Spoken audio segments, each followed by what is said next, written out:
Walden. A vida nos bosques. De Henry David Thoreau.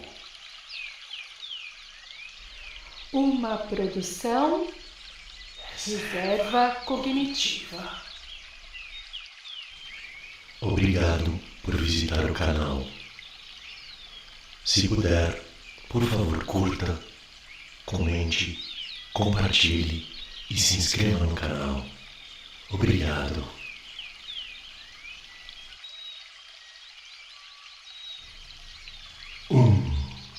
Economia. Antes do inverno, construí uma lareira e revesti as laterais de minha casa, que já era impermeável à chuva, com telhas imperfeitas e grudentas, feitas da primeira camada do tronco, cujos cantos fui obrigado a corrigir com uma plâmina.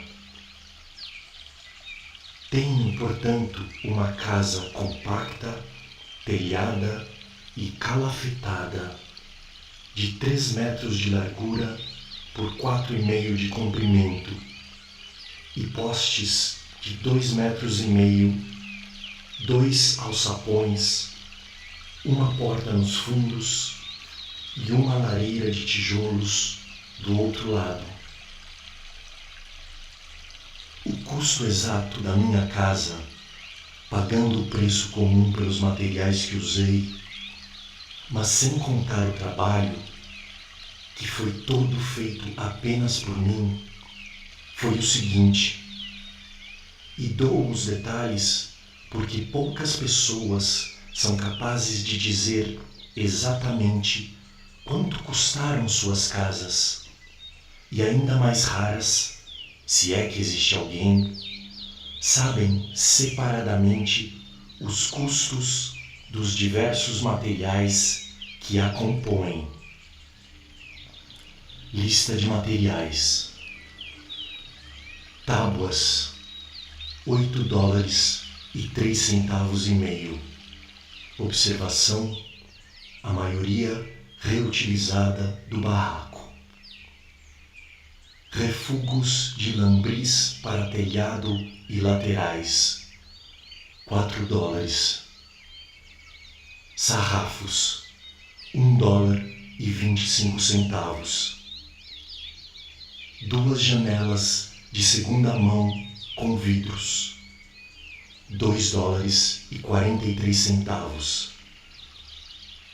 1.000 tijolos velhos, $4.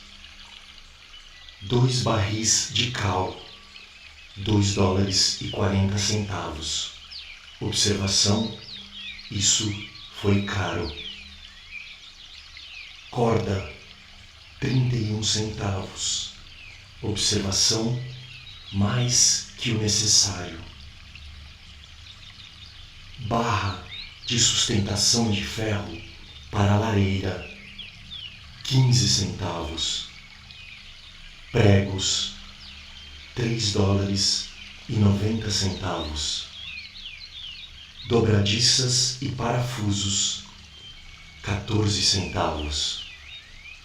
Ferrolho, 10 centavos. Gesso, 1 centavo. Transporte, $1,40. Observação: carreguei boa parte nas costas. Total, $28,12,5. Esses foram todos os materiais, exceto as toras, pedras e areia, sobre as quais reivindiquei direitos de ocupante.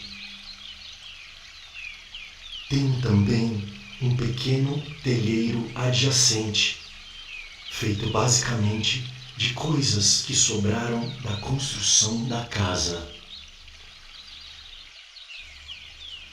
Minha intenção é construir uma casa que supere qualquer outra da rua principal de Concord em grandiosidade e luxo, assim que essa casa me agradar tanto e não me custar mais do que a atual.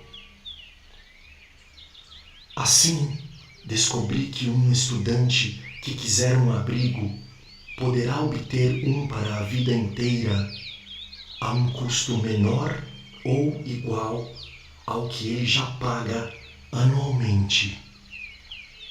Se pareço me gabar mais do que é apropriado, minha desculpa é que bravateio pela humanidade e não tanto por mim mesmo. E minhas deficiências e inconsistências não afetam a verdade da minha afirmação. Não obstante muita lábia e hipocrisia, joio que acho difícil separar do meu trigo, mas que lamento como qualquer pessoa, respirarei livremente e me alongarei sobre esse aspecto. Tamanho o alívio tanto para o sistema moral como para o físico. E estou decidido a não me tornar, por humildade, o advogado do diabo. Tentarei falar bem da verdade. Em Cambridge, só o aluguel de um quarto de estudante, que é apenas um pouco maior que o meu, custa $30 por ano.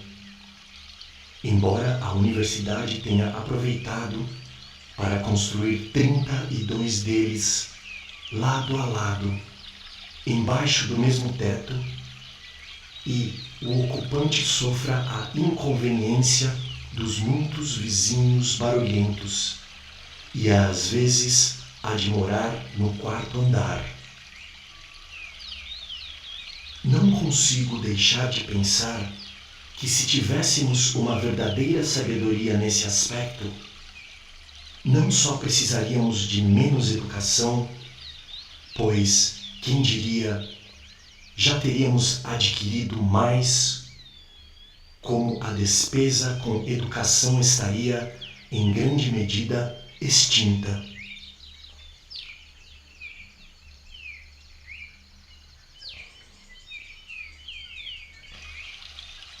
Essas conveniências de que um estudante precisa em Cambridge ou em outro lugar qualquer custam, a ele ou a qualquer outro, um sacrifício de vida 10 vezes maior do que custariam se houvesse uma administração mais adequada de ambas as partes. As coisas pelas quais se exige mais dinheiro nunca são as coisas que o estudante mais deseja.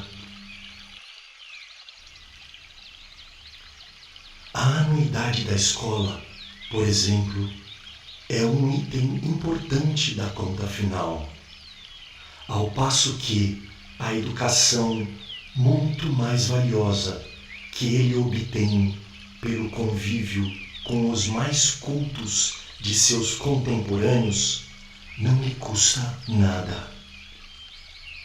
O modo de fundação de uma faculdade, geralmente, é pela subscrição de dólares e centavos, e então, seguindo cegamente os princípios da divisão do trabalho ao seu extremo, princípio que só se deve seguir com circunspecção, chamam um empreiteiro que torna aquilo um objeto de especulação, e ele contrata irlandeses ou outros operários para efetivamente fazer a fundação, enquanto, dizem, os futuros estudantes estão se preparando para nela ingressar. E é por essas supervisões que sucessivas gerações terão de pagar.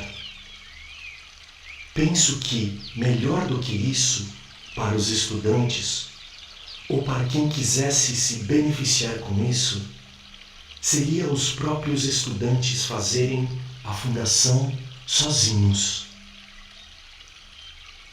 O estudante que garante seu cobiçado ócio e repouso, sistematicamente evitando qualquer tipo de trabalho necessário ao homem, obtém apenas um ócio ignóbil e pouco proveitoso, privando-se da única experiência que pode tornar o ócio frutífero.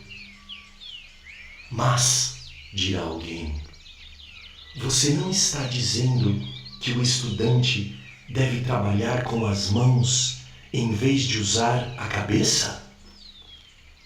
Não é exatamente isso que eu quero dizer, mas ele poderá pensar que é algo muito parecido com isso mesmo.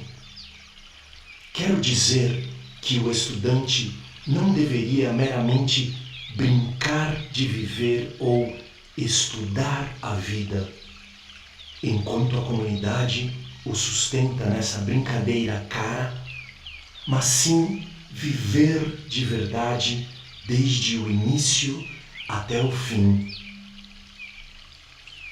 Como os jovens poderiam aprender melhor a viver do que fazendo diretamente o experimento da vida?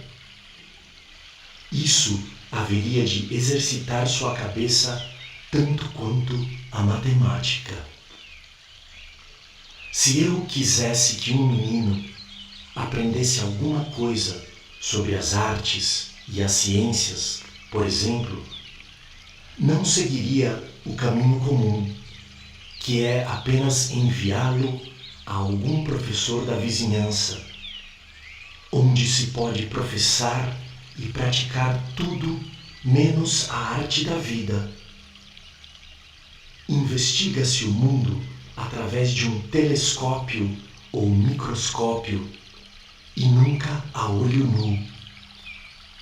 Estuda-se química e não se aprende a fazer pão, ou mecânica e não se aprende a ganhar a vida.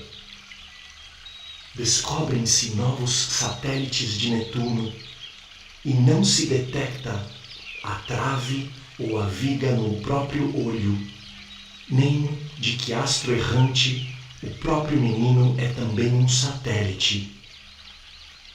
Ou se é devorado por monstros que pululam ao redor, enquanto contempla os monstros de uma gota de vinagre.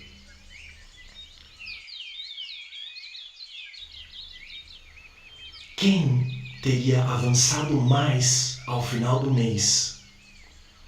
O menino que fez o próprio canivete a partir do minério que escavou e fundiu, lendo o necessário para tanto, ou o menino que compareceu a aulas de metalurgia no instituto e, nesse interim, ganhou um canivete Rogers do pai? Quem teria maior probabilidade de cortar o dedo? Para meu espanto, fui informado ao terminar a faculdade de que havia estudado navegação. Ora, se tivesse ido ao porto, teria aprendido muito mais. Até mesmo o estudante pobre estuda e aprende apenas economia política, enquanto a economia da vida, que é sinônimo de filosofia, não é sequer professada sinceramente em nossas faculdades. A consequência é que, enquanto estuda Adam Smith, Ricardo e Sé, o estudante faz o pai se endividar irrevogavelmente.